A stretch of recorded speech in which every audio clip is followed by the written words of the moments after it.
For the past 100 years, we humans have waged war against germs, using antibiotics as our weapons. For good reason. When we hear about some of our worst enemies, such as Ebola, typhoid, tuberculosis, and E. coli, we just cringe and crawl in our skin and reach for our Lysol wipes and hand sanitizer. Fairly recently, we're finding that dangerous critters are only a tiny part of the microbes of this world, and we are discovering that we are in fact roommates and fellow travelers with trillions of microbes that live in, on, around, and through us. These nifty pets may help us in ways that we don't even realize.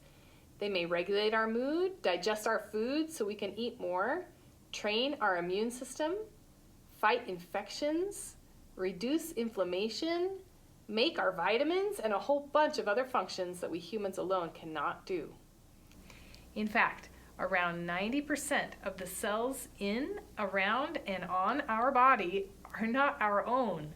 They are our microbiome. We are 10% human cells and 90% other cells. They are tiny. Each microbe is much smaller than a human cell. About 1,000 could fit on the head of a pin. And yet, our microbiome probably adds 3 to 5 pounds to our overall body weight, as much as this pineapple. Creeped out yet? Try not to be, because without these friends and pets, you would not live long. Our bodies harbor different groups or communities of organisms. Not only can each person's microbiome be different, but we have different communities in different places on our body. For example, our skin is covered with microscopic organisms, bacteria, viruses, fungi, and archaea. Our mouth is full of microscopic organisms, bacteria, viruses, fungi, and archaea. Our armpits are full of bacteria, viruses, fungi, and archaea. That one's believable. And even though these words, bacteria, viruses, fungi, and archaea, all sound the same, the groups and composition of these groups couldn't be more different. Even in our intestinal tract, from our mouth down through our colon where food comes out, there are many different communities that change based on the environment they are in. For example, this delicious lunch obtained not far from the Life Science Building is a mixture of rice, lettuce, meat, secret sauce, and kimchi, which is originally made from cabbage. As Max chews the food, microbes already in his mouth are beginning to help him break the food down into absorbable forms. In our stomach, we have a pH level of 1.5 to 3.5. Remember, 7 is neutral like water. The incredibly acidic stomach is an effective defense against many harmful bacteria. Right after the acidic stomach, the small intestines are slightly basic and then move toward the more neutral large intestines. Each different section of the gastrointestinal tract harbors different species of bacteria, viruses, fungi, and archaea. In most cultures, there is some type of food that is fermented. From this cup bop, we can see kimchi, a fermented cabbage. Other cultures have sauerkraut, pickles, fermented rice, kefir, yogurt, kombucha, and natto, fermented beans. Humans have harnessed the power of bacteria to give flavor and texture to food that we consume. If these bacteria make it through the acid of the stomach, then they will seed or help to grow the communities that are in the small and large intestine. Where do all these critters come from? When babies are developing in a mother's womb, they are almost sterile. They have very, very little bacteria on their skin, in their gut, or anywhere. The microbes that the baby comes in contact with as it is born through the birth canal primes and covers the baby with bacteria that seed or start the growth of the baby's microbiome. Babies that are born through C-section typically have a very different set of bacteria than vaginal birth babies.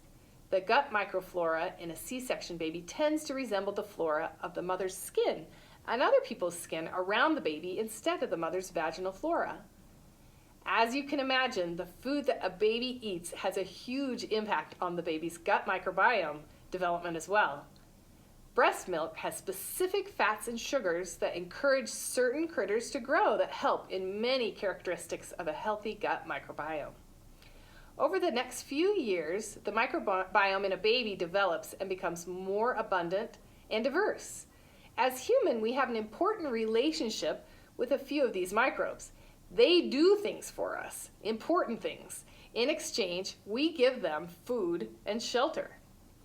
Scientists are also beginning to try to find consistent, specific strains of bacteria that impact important aspects of human health. Some are easier than others to find and characterize. In one particular study, the scientists took two groups of rats and fed them the same food. One of the groups of rats had a lower number of bacteria called bacteroidetes in their gut. This group of rats, even with the same food as the other group, got fat. The scientists then fed the skinny rats the poop of the fat rats. After a short amount of time, those rats got fat as well. This seems like an important bacteria to know about, but I am not sure about eating rat poop.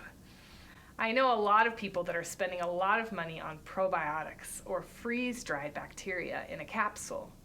It seems like a really nice idea to be able to take a pill and think that it's going to solve all of our gut problems. But scientists are finding that it is a little bit more complicated than that.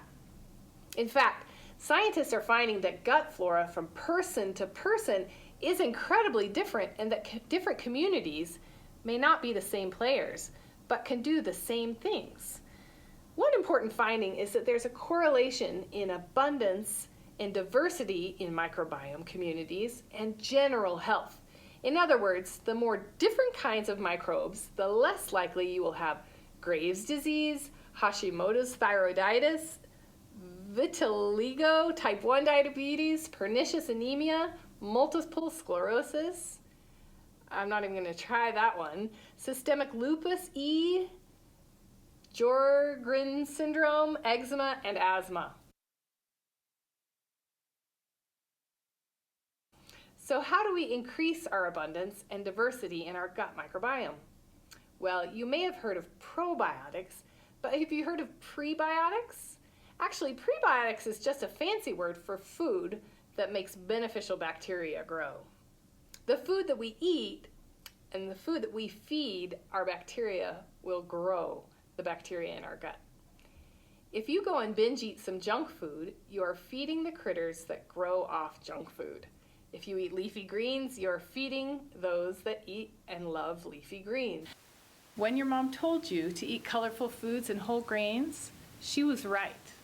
Initial studies indicate that beneficial bacteria like fiber-rich food. The indigestible fiber in foods such as whole grains feeds the beneficial bacteria in your gut. Tests with fruit flies have shown that their microbiome influenced what foods they craved. Your gut microbes have a strong motivation to tell your brain what to think, what to eat, what to do, all in the hopes of keeping the population alive and going.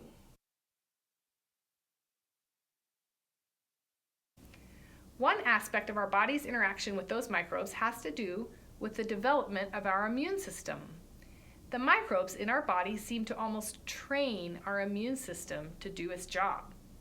Scientists have noticed for a while that children who grow up in less sanitary environments actually end up with stronger and smarter immune systems. Kids with pets in the home have stronger gut microbes. Kids who grow up on farms have less allergies and autoimmune responses. Many scientists want to know not only how these microbes interact with us, but also how they interact amongst themselves. It's a whole ecosystem in there.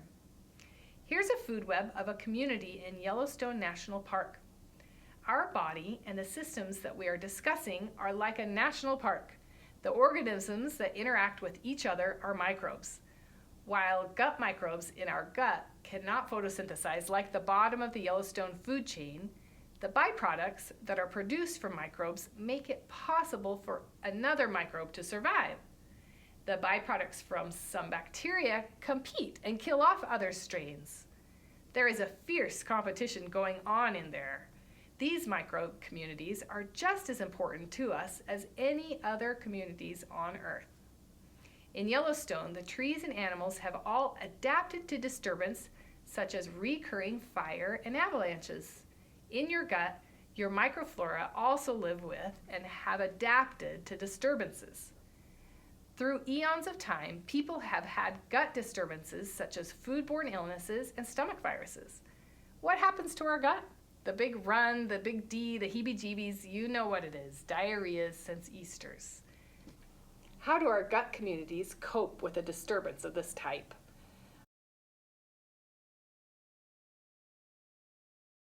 Our gut microflora has adapted to starting over from scratch and building up quickly a barrier of protection against the world. It might be worth thinking about the impact of using antibiotics in our food and pesticides on our food. What does that do to our gut friends? Researchers are finding that the recovery from antibiotics, particularly in children, is much slower than other disturbances such as the stomach flu, for example. Antibiotics come and wipe out bacteria all over our body, good or bad. The original microbes can reestablish, but it takes time.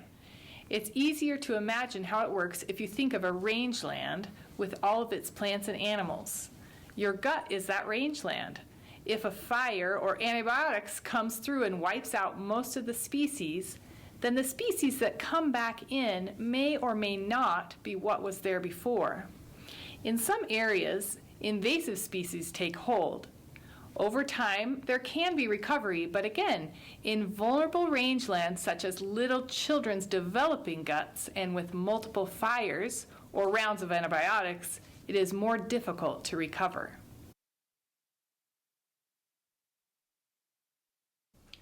So far, we've been focusing on bacteria in the human gut.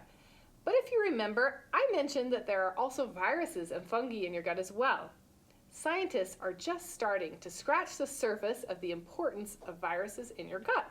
In fact, viruses may be in the bacteria gut that is in your gut. Does that blow your mind? Speaking of blowing your mind, researchers are beginning to understand that your gut microbes may just be talking to you. Those voices in your mind? Real. Scientists have found that 90% of serotonin production, a really important brain chemical, is produced from your gut.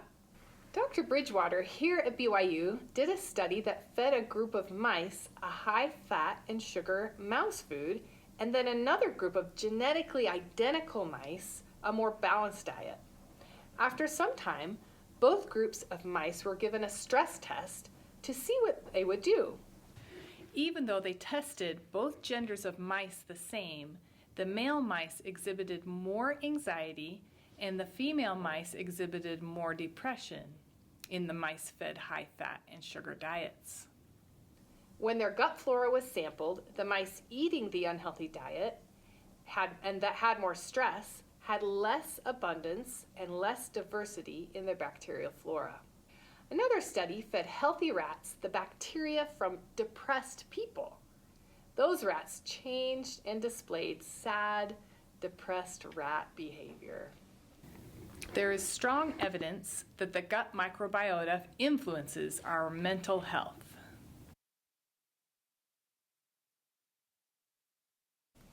Well, I hope you have learned something about all of your little pets in your gut today. The science of the gut microbiome is just newly emerging and an interesting field that is beginning to explode with questions and data. Scientists are just beginning to scratch the surface on the impact of our microbiome. Little did we know that such little guys would have such a big impact on our health and happiness. Take care of your little friends.